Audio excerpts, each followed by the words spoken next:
Africa should not be struggling with food insecurity given our natural endowments. We can feed ourselves and even feed others.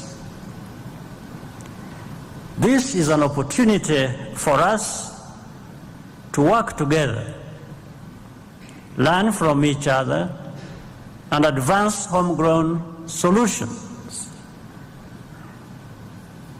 tailored to our specific contexts.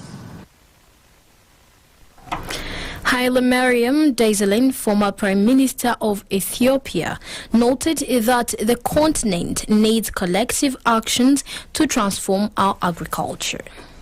The COVID-19 pandemic and the recent conflict between Russia and Ukraine have unleashed a cataclysm of the 3 F's: food, fuel, and fertilizers.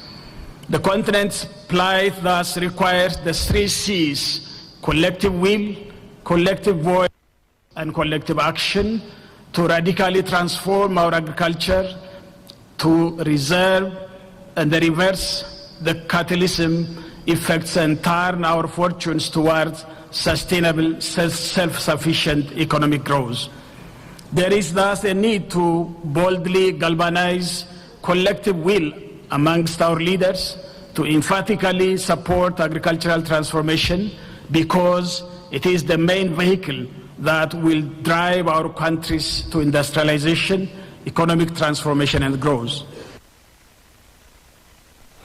President Paul Kagame also met with President Mohamed Bazoum of Niger on the sidelines of the Africa Green Resolution Forum for discussions on further strengthening mutually beneficial partnerships between the two countries.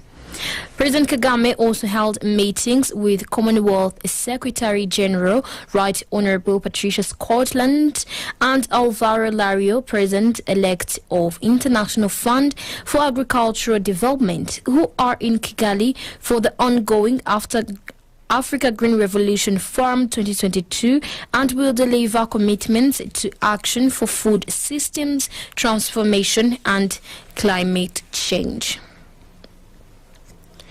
President Emerson Mnangagwa of Zimbabwe, who is in Kigali for the ongoing Africa Green Revolution Forum, today visited the Kigali Genocide Memorial Site, where he laid a wreath to pay tribute to the victims of the 1994 genocide against the Tutsi. First ladies attending the ongoing 12th Africa Green Revolution Forum in Kigali have pledged to advocate for improved feeding on the continent in order to improve people's well-being. The global report on food crisis released in May this year pointed out that the alarmingly high incidence of acute food insecurity and malnutrition, which starkly exposes fragility of global and local food systems that are under mounting strain from the increased frequency and severity of weather extremes, the COVID-19 pandemic, increasing conflict and insecurity, and rising global food prices. While speaking at a special event for First Ladies themed increasing access to healthy diets in the Africa Union Year of Nutrition, First Lady Janet Kagame said, "We are told that a projected 660 million people may still face hunger by 2030, half of whom will be on our continent. This reiterates why peace and security are non-negotiable. One of the main drivers of food insecurity in Africa is conflict. Conflict creates internally displaced persons who are no longer able to till their lands and maximize production." She noted that good nutrition is the cornerstone of health, peace, holistic wellness, and prosperity. To begin by congratulating the organizers of AGRF, the premier platform for the disruptive leadership around agriculture as an enabler of integrated, equitable, and sustainable growth. This stage is ideal sitting to discuss an issue so pivotal to Africa's accelerated economic growth, to the development of our continent, and I dare hope, the future of Africa's green revolution. It presents a prime opportunity to effect groundbreaking and lasting change. The truth is, the facts are alarming. Due to the COVID-19 pandemic, political instability and conflict, climate change and widening wealth gaps, food security has deteriorated rather than improved around the globe over the past couple of years. I say alarming, esteemed guests, but not damning. Budget reallocation, strategy, policy adjustment, and determined advocacy could put us on the right track to meeting our global 2030 ending world hunger goal. Good nutrition is the cornerstone of health, peace, holistic wellness, and prosperity. It's well known that people with healthy eating habits and patterns avert obesity and non-communicable diseases, notably heart disease, diabetes, and even some cancers. Therefore, to champion for good nutrition across the world is a necessary feature and of any responsible leadership. Former First Lady of Ethiopia, Roman Tesfaye, equally called for actions and advocacy to address nutrition, saying that if we are to bring down the mortality rate of children in Africa, we have to work on nutrition issues with a sense of urgency. The African Union Commission's Commissioner for Rural Economy and Josepha Laina-Kareza Sako also made reference to the numbers from the state of food security and nutrition in the world, saying that Africa is backsliding and bearing the heaviest burden with 278 million people hungry in 2021. For the actions to happen, she said that first ladies are already concerned and want to see action happening in addressing hunger. The panel of diets and nutrition experts also discussed the state of access to healthy diets in Africa and the investments needed to increase it while protecting the environment and climate for the future. Eric Urenki Danko, a Ghanaian plant geneticist, has won the 2022 Africa Food Prize for his efforts to support the continent's agriculture development. The laureate was unveiled today at the ongoing Africa Green Revolution Forum Summit in Kigali. Eric Urenki Danko was selected for the Africa Food Award from over 370 nominees representing 34 countries. The prestigious award recognizes individuals and institutions that are actively helping to transform the African food systems and agriculture. The Ministry of Health and the Chinese Embassy have signed a memorandum of understanding extending an agreement of dispatching Chinese medical personnel to Rwanda. Up to 15 Chinese medical doctors will be working in Rwanda for 5 years, from 2022 to 2027, in areas of general surgery, orthopedics, and other medical fields, in a partnership that's been underway for the past 40 years. The Ministry of Health has received 8 categories of Pfizer medicines and vaccines for infectious and inflammatory diseases and certain cancers through an accord for a healthier world signed between the government of Rwanda and Pfizer, a global pharmaceutical company. The Accord for a Healthier World was signed during the World Economic Forum that took place in Davos on July 14, 2022. As per the accord, Pfizer is committed to providing a not-for-profit basis its patent-protected medicines and vaccines currently marketed in the United States of America and the European Union to Rwanda.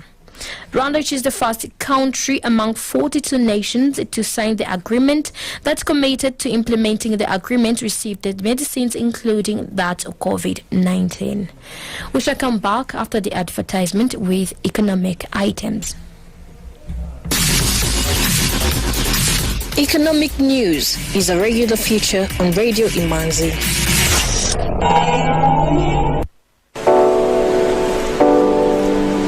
Urifuza kumenya ubuhinzi ndetse n'ubucuruzi bw'indabo bukorera mu Rwanda? Bella Flowers ni umushinga ugamije guteza imbere ubuhinzi bw'indabo ndetse no kuzamura ubucuruzi ku isoko mpuzamahanga. Nyarukira kuri YouTube channel ya Radio Imanzi wirebera ubuhinzi bw'indabo muri Bella Flowers. Witinda kora subscribe kugira ngo urusheho kujya usobanukirwa byimbitse ku buhinzi ndetse n'ubucuruzi bw'indabo binyuze muri Bella Flowers.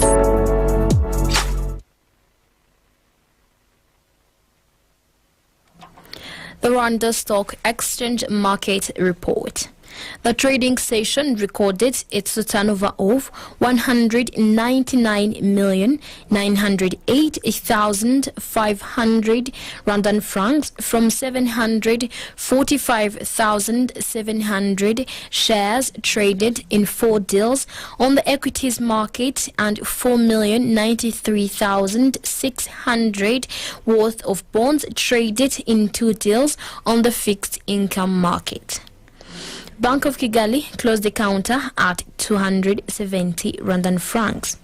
The trading session recorded a turnover of 198,612,000 Rwandan francs from 735,600 shares traded in 1 deal. I&M Bank closed the counter at 43 Rwandan francs. The trading session recorded its turnover of 129,000 Rwandan francs from 3,000 shares traded in 1 deal. Bredwa closed the counter at 165 Rwandan francs. The trading session recorded its turnover of 1,167,500 Rwandan francs from 7,100 shares traded in 2 deals. The rest of the equities counters closed with Simirwa at 120 Rwandan francs, M10 Rwanda at 176 Rwandan francs, Equity Bank at 440 Rwandan francs, Kenya Commercial Bank at 370 Rwandan francs, National Media Group at 1,200 Rwandan francs, Uchumi Supermarket at 104 Rwandan francs, and RH Buffalo closed the counter at 526 Rwandan francs as the market closed.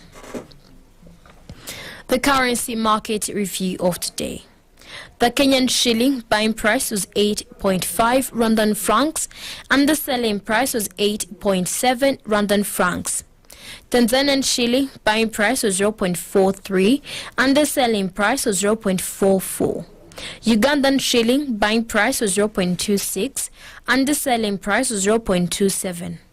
Burundian franc buying price was 0.49 and the selling price was 0.5.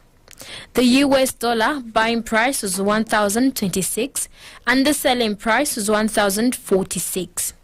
The British pound buying price was 1,178 and the selling price was 1,201. The euro buying price is 1,015 and the selling price is 1,035 Rwandan francs. Some items of international news on Radio Imanzi.